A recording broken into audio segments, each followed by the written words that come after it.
ایک یتیم جو نہ لکھنا جانتا ہے نہ پڑھنا جانتا ہے، عرب کے ایک ایسے ماحول میں پیدا ہوا جہاں ایجوکیشن کا نام و نشان نہیں ہے، اور ابھی آپ کو ایک چھوٹی سی ریاست بھی پوری طرح نہیں ملی مدینہ کی، اس میں بھی چاروں طرف آپ کے دشمن۔ مسجد نبوی جتنی بڑی ہے نا، اب پورا مدینہ نبی کے دور میں اس سے چھوٹا تھا۔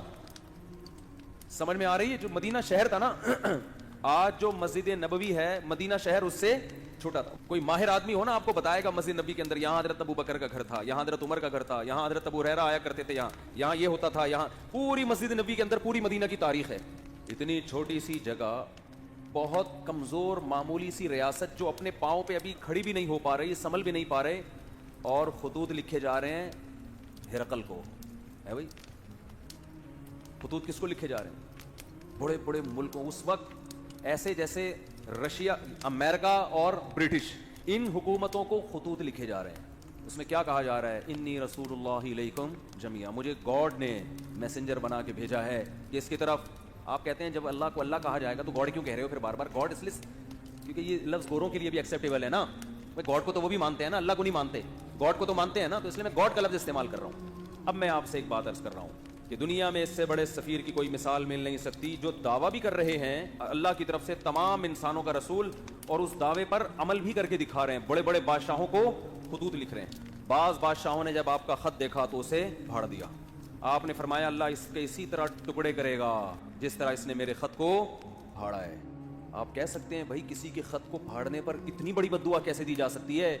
بات یہ ہے کہ دعویٰ جتنا بڑا ہو، اس دعوے کا انکار بھی اتنا ہی بڑا جرم ہوتا ہے۔ اس کے ذمہ لازم تھا، کیونکہ نئے پیغمبر کا لوگ انتظار کر رہے تھے، لوگوں کو یقین تھا کہ حضرت عیسیٰ ابن مریم آخری نبی نہیں ہے۔ عیسائی بھی انتظار کر رہے تھے، یہودی بھی انتظار کر رہے تھے۔ ایسے موقع پہ اگر کوئی دعویٰ کرے تو دعویٰ سنتے ہی اس کو پھاڑ ڈالنا، یہ اللہ سے دشمنی لینے کے مترادف ہے۔ اس لیے رسول اللہ صلی اللہ علیہ وسلم نے فرمایا لا يسمع بی احد من هذه الامہ یہودیا کان او نصرانیا ثم لم یؤمن بالذی ارسلت به الا دخل النار۔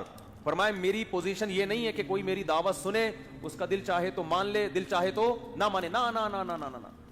میری حیثیت یہ ہے کہ اس امت میں کوئی یہودی عیسائی میرے بارے میں سنے اور پھر تحقیق کر کے مجھ پر ایمان نہ لے کر آیا تو اس کا ٹھکانہ جہنم کی آگ ہے۔ اس نے اس کو ویلیو کیوں نہیں دی؟ بالکل اس کی مثال ایسے جیسے کلاس روک کر ایک شخص کہہ رہا ہے مجھے پرنسپل نے بھیجا ہے، اور ٹیچر اس کی بات کو لفٹ کرانے کے لیے تیار نہیں ہے، تو آپ کیا سمجھتے ہیں پرنسپل چھوڑ دے گا اس کو؟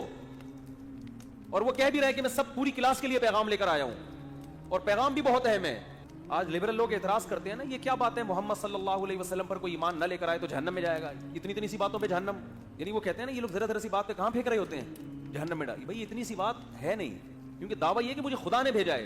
اب آپ کے ذمے ہے کہ آپ تحقیق کرو کہ یہ اپنے دعوے میں جھوٹے ہیں یا سچے۔ آپ اس کان سے سن کے اس کان سے نکالنے کا آپشن آپ کے پاس ختم ہو گیا۔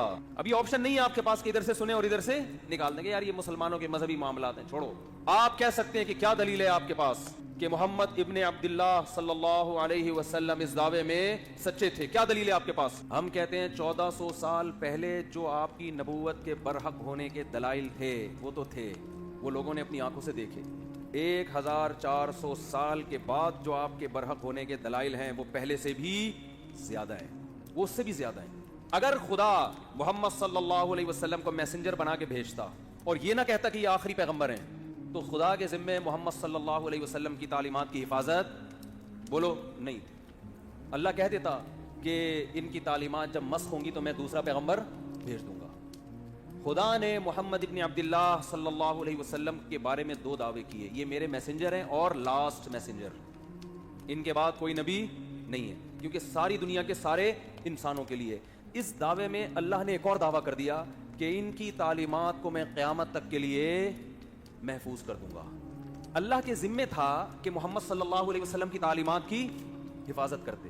یہ حفاظت خود اس کی دلیل ہے کہ محمد صلی اللہ علیہ وسلم لاسٹ میسنجر آف گاڈ ہیں، ورنہ کسی یتیم جو نہ لکھنا جانتا ہو نہ پڑھنا جانتا ہو، اس کی تعلیمات کی اللہ کی قسم اسباب کی دنیا میں ایسی حفاظت کا انتظام اس زمانے میں تو ممکن ہی نہیں تھا، ناممکن، اور اس زمانے میں بھی اتنا پروٹوکول ملنا کسی کو ممکن نہیں ہے۔